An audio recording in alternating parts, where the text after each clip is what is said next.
Hi Jenny.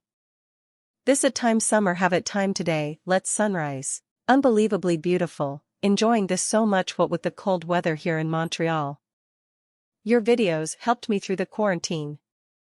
Some people wanna go to the mountains, or in the woods in a cabin by a lake, cool for them. But not me, this is where I would always rather be. Absolutely beautiful.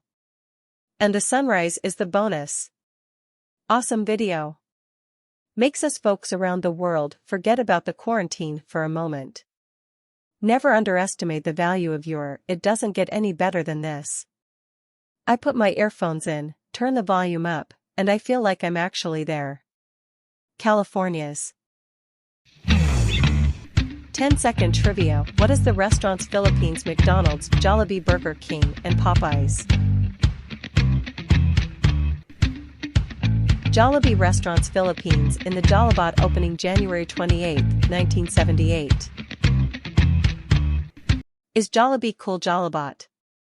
Dinner tonight is served by Jollibot. Robot waiters may also increase efficiency. They can often carry far larger loads in a single trip, compared to human employees. At the same time, taking on the burden of carting dishes to and from the tables frees up staff to interact more with customers. Take food servers into. Is the opening January 28, 1978 Jollibee? Owned by Jollibee Foods Corporation. Middle East, East Asia, North America, and Europe. Pasig, Philippines. Chickenjoy, our signature fried chicken which is delicately hand-breaded to be crisp delicious on the outside, with a secret marinade making it just delicious. Jollibee operates over 1,300 stores, 1,150 of which are in the Philippines, its country of origin, and 234 are situated in foreign markets. In North America, Jollibee has presence in Canada and the United States. Menu best sellers: Family Meals, Chickenjoy, Super Meals, Chicken Sandwich, Jolly Hot Dog and Pies, Fries and Sides.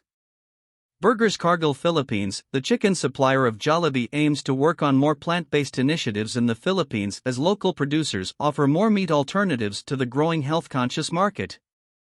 The Philippines' Jollibee Chickenjoy was previously been ranked chicken list released by American magazine Redbook. See it in Philippines. Next, when the rise of the NASA in deep space. Scientists don't know what it is exactly. There are object out there is beaming out sporadically, send out radiation, but just about this in the journal Nature, one of scientists. One, with 7 Earth-sized planets orbiting it. That's the most number of planets we've ever found orbiting a star other than the Sun. This discovery was significant for 3 reasons. Firstly, the planetary system was relatively close, located just 40 light-years away. Secondly, all 7 planets were rocky, like the inner planets in our solar system. Lastly, 3 of the planets were in the habitable zone, making them promising targets for finding extraterrestrial life. The discovery ignited enthusiasm among astronomers, and advanced telescopes, such as the Hubble Space Telescope, were utilized to study the remarkable planetary system.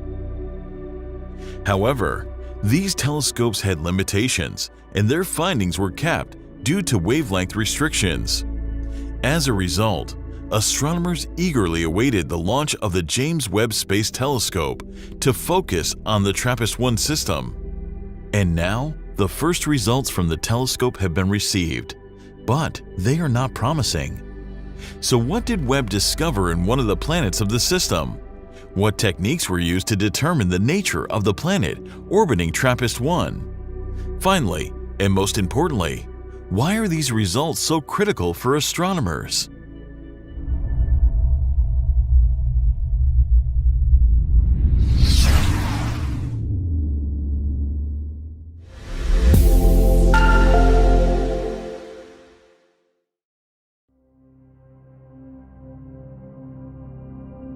To fully comprehend the significance of Webb's findings on TRAPPIST-1b, it is important to consider the nature of the host star. TRAPPIST-1 is a M-dwarf or an ultra-cool red dwarf star. M dwarfs are the most common type of stars in our galaxy, accounting for about 75% of all stars. They are smaller and cooler than the Sun, with surface temperatures ranging between 2400 and 3800 Kelvin, and masses ranging from 0.08 to 0.6 solar masses. TRAPPIST-1, for instance, is just 9% of the Sun's mass, but it is 2.5 billion years older than the Sun. While M dwarfs are twice as likely as Sun-like stars to host rocky planets, they present a significant challenge to planetary habitability. This is because M dwarf stars are highly active, producing frequent flares and coronal mass ejections that release large amounts of energy and charged particles into space. These events can have a profound impact on any nearby planet. The intense radiation and energetic particles emitted by M dwarf stars can strip away a planet's atmosphere and erode its surface, a process known as atmospheric escape. This can be especially destructive to planets that orbit close to the star. In the case of the TRAPPIST-1 system, this issue is worsened by the tightly packed orbits of all 7 planets. These orbits are so close that they could all fit inside the orbit of Mercury in our solar system. The closest planet, TRAPPIST-1b, orbits the star once every 36 hours and receives about 4 times more radiation per unit of surface area than Earth does from the Sun. Despite all these factors, this is the planet that astronomers chose to observe with the James Webb Space Telescope.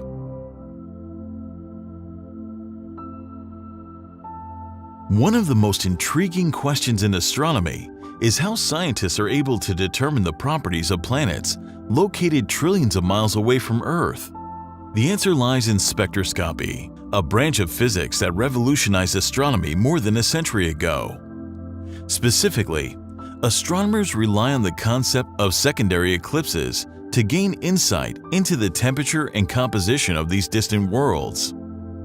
When a planet passes in front of its star, as seen from Earth, it blocks a small fraction of the starlight. By analyzing the dip in the light curve of the star, scientists can infer the presence and orbit of an exoplanet.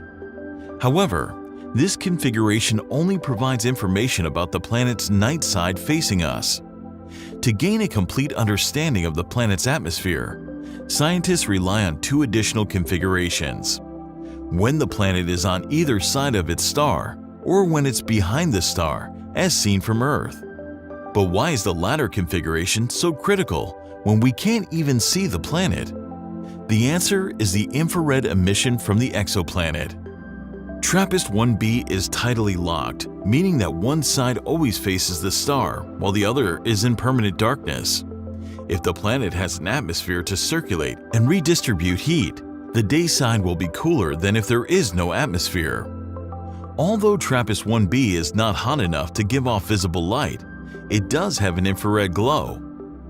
When the planet passes in front of or on either side of the star, the resulting light emitted is a combination of the light reflected from the star and the planet's own infrared thermal emission. Hence, the system appears brighter. However, during a secondary eclipse, no infrared emission is recorded from the planet because it is not even in the scene. So by subtracting the star's brightness on its own during the secondary eclipse from the brightness of the star and planet combined,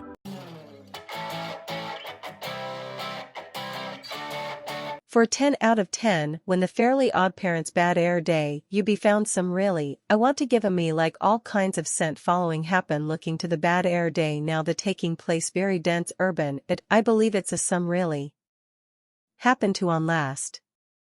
Looking bad air day, and Timmy Turner, bad air day underwater, to leave to underwater into house, I Jenny, great to see your CNN.